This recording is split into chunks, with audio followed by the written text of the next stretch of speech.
Sean O'Hagan, good to see you, mate. We're here at the press conference to announce your boy against Sofiane Takoucht, and you're about to tell me everything you know about the French opponent. Absolutely nothing. I've never even heard of him until about 3 days ago. No, I'm only kidding. He's tough, he's durable.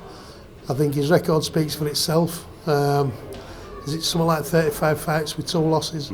He's never been stopped. He's ranked number 4 with IBF, so he's the highest ranked fighter who's available.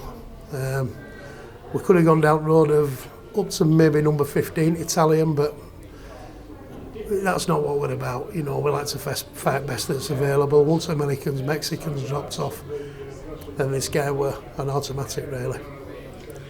Now then, I mean, there's obviously after every fight Josh has now, there's talk about Unifications, about Valdez, about Santa Cruz. Valdez has moved up. Santa Cruz really don't know what he's doing, but you kind of get the feeling with these guys, and you include Gary Russell in this, if they were going to unify with each other, they might have done it by now. Perhaps they're just not interested.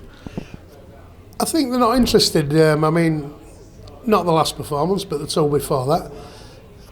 I think that proved what sort of level we're at, and I think it'll made a lot of people, you know, particularly names we've just mentioned there, I think it really will make them sit up and take notice, you know. Playing on social media is one thing. When it comes down to talking and negotiating, it's a completely different story. And we've been told flat out that they don't want it. Simple as that. It's a yes or no thing. If you want to fight, we're here and we're ready. We'll come over there. All you've got to do, won't ask you for stupid money. We never price ourselves out of it. Frank tried very, very hard to secure those fights, and it's come to no avail.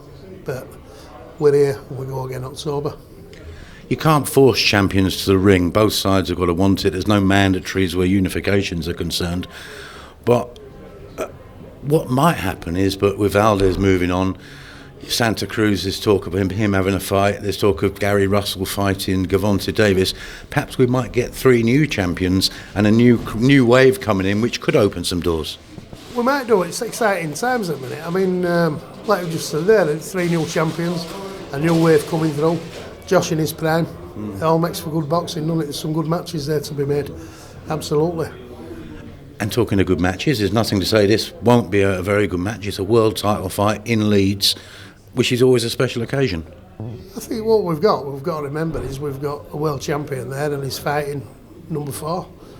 It's not out of the way, is it? It's not one that we're taking for granted. And after the last one, like I say, we're approaching things differently. We've all sat down, teamed together. We've employed some new tactics and strategies for when things don't go to plan. And I think with this one, it's a genuine fight. It's another genuine fight. So we've got to get past this one before we start talking about unifying. I presume also it's important, but you don't have Josh sitting about waiting for something that might not happen. Yeah, I think what you've got to do is we've got to keep that momentum going now. We've ducked nobody, we've fought everybody. We've never had that luxury of being able to sit and pick and choose who we want to fight. So we've created a bit of momentum there, and I think we've got to keep that going. And that's what you need going into these big fights. They will come, these big fights will happen. It's just a question of when. But at some point they've got to fight. How do you look back at that last fight now? I mean, I was thinking to myself, but Josh's wife might have been getting a bit concerned the amount of time he spent hugging Kid Galahad.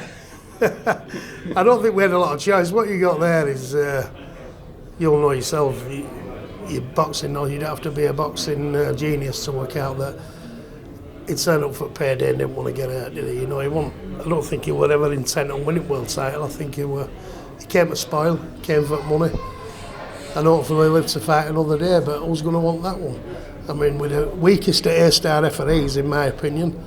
I'm not saying I don't like him, but Phil Edwards, I think he's the weakest of the A-star referees. I've spoken to various other refs, even some of his colleagues, and said it'd have been a different story because there'd have been points deducted, even a disqualification back 5th round. You know, you need to jump on these things early to protect the spectacle, don't you? You've got to do, really. I mean, people have spent their hard-earned money on that, and listen, I shouldn't be stood here defending it because we got to win. And people clearly it just don't appeal to anybody. That's not boxing. That's not boxing. It was absolutely ridiculous, you know. I mean, would you pay to watch that again?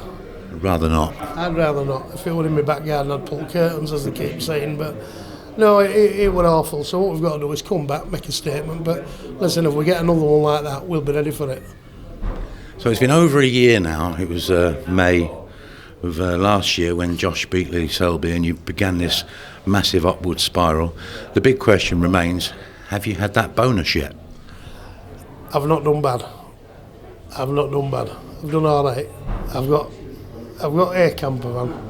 But you pay for that yourself? I did pay for it myself, but we're still negotiating. But I keep getting little bits coming my way. It's been a long negotiation, this one, hasn't it? I mean, but has he paid you anything over and above your prescribed percentage? No, he's my son. I don't take any money whatsoever from him. I work as well full time. You do. Last question on your sort of Leeds life. What about your team this season? Bielsa's still there. Are they finally going to push on this year?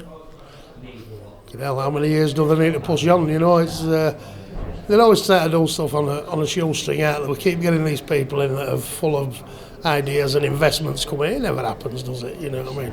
It seems to be that we get good players there and then we flog them and everyone else.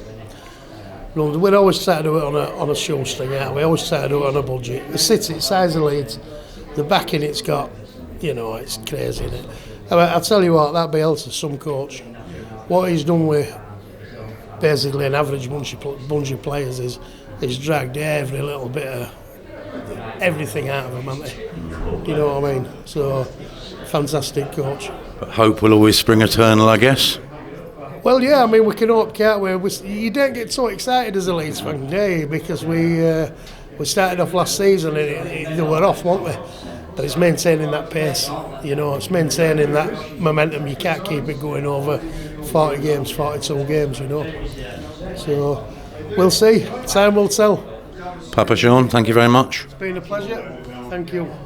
Top man.